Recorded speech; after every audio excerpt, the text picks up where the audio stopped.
Okay, magandang araw po sa inyo mga boss. So, andito po tayo sa Palimbo Kabiling Tarlac Project. So, last part na po ito mga boss. So, yung part 1 nito, doon yung makikita yung mga dating ginawa natin dito. Ay, yung mga dating itsura na ito bago natin ginawa. So, tiles, tapos mga modular cabinet. So, tignan nyo na lang po dun sa part 1 ng video natin. Tapos, ayan, itutor po namin kayo dito sa naging project natin dito sa Romulo Street. Ayan, shoutout kay Ma'am Sunny B. Dilite. Sa Tiwala at syempre at kami yung napili niyang gumawa rito sa bahay nila. So tara, pasyalan natin. Okay, so yan. At dito na tayo.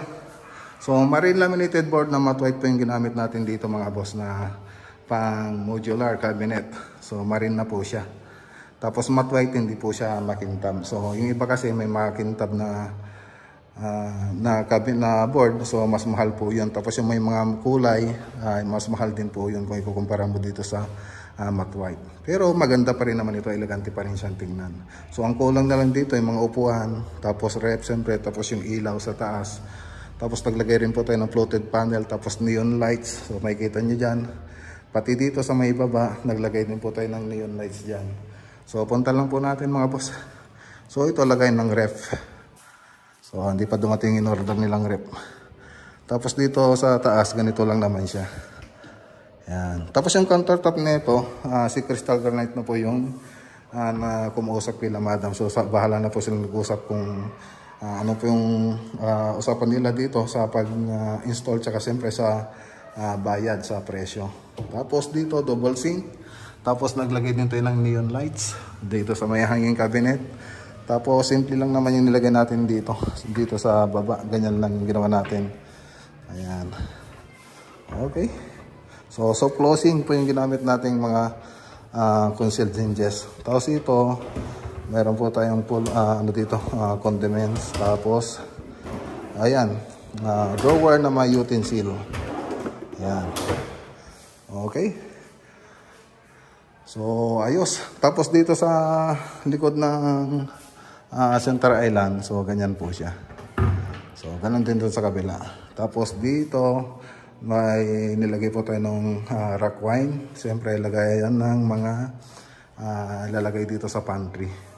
So ayan, ang ganda na. So may neon lights din po siya na naka-groove. Ayan, no? Nakatago po yung neon lights niya, naka-groove po yan.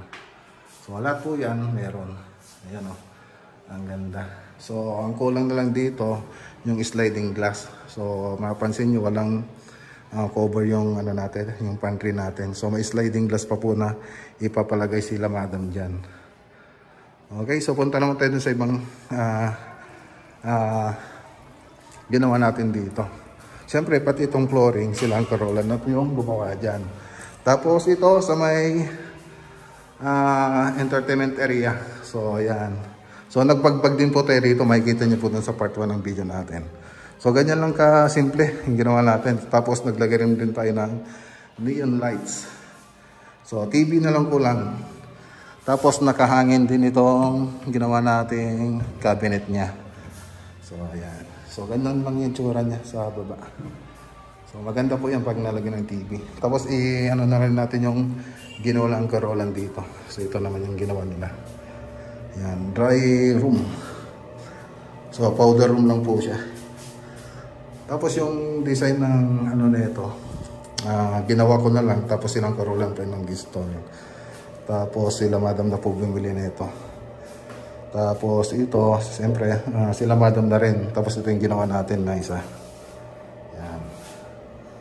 Tapos ito si Crystal Granite. Okay, so meron pa tayong isang hindi na may papakita yun nandito, kaya lang andyan kasi yung kwarto nila Madam, so nakaya naman kung buksan natin.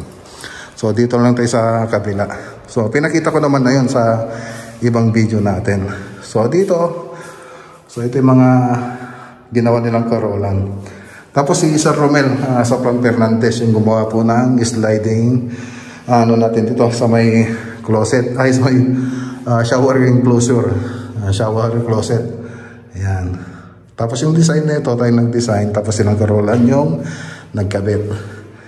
Tapos ganun din, sila Madam na po bumili niyan. Tapos tayo gumawa nun para dito sa laboratory nila. So ang kulang na lang dito salamin pati doon sa kabila. So dito, ayan, so ganito lang itsura niya. Yan, tapos dito sa baba, drawer. So lahat yan, pina-approve muna natin bago natin ginawa. So ganyan lang sa taas, pwedeng maglagay ng maleta. So ito po yung in-approvean nila madam bago natin ginawa. Tapos may drawer pa po pala dito. Dito sa loob, ayan o. Ayan. Okay. So ganyan lang po siya. Okay. Ayan. So closing po yung mga ginamit nating drawer guide dito, tsaka yung concealed hinges. So ayan, ganda. Matte white din po siya mga boss. So yung matte white yan po yung pinakamurang laminated board. Pero hindi naman ganun kapangit. So maganda pa rin siya. So yung makikintab, mas mahal po yan. Tapos yung mga gaya nito na may kulay. Lalo na pag may haspe. So susundan mo kasi yung tabas niyan. Hindi gaya ng matte white, kahit saan mo tabasan, okay lang. So dito combination ng laminated board na may haspe, yung may kulay, tapos PVC, fluted panel, tapos UV board. So ito. Tapos neon lights. May neon lights po dyan sa gilid. So ganun din sa baba. So ito po kasi altar po yan. So altar. Okay. So punta naman tayo rito sa may master bedroom. Ito po yung master bedroom nila. Ang ganda. So mapansin nyo walang mga pinto. Hindi na pinalagyan nila madam ng pinto. So tapos may mga drawer din dito. So kulang pa po ito. So malalagyan pa po ng salamin po yan. Ay, doon sa kabila pala. Yung salamin, sorry. Yan, tapos dito. Ayan. Drawer. Tapos may drawer din dito. Ayos. Tapos dito naman mga boss. Ay, medyo pinagpawisan tayo Ayan, dito, ganito lang yun.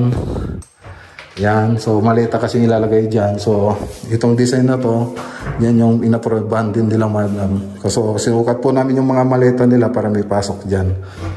So, inilabas nila nun para masukat namin. Tapos, ayun.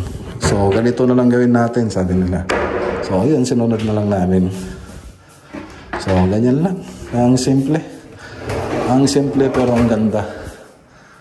Ang ganda. Tapos dun sa taas, ganun din. Parang dun sa ibang ginagawa natin. Ayan, Okay. Ayos.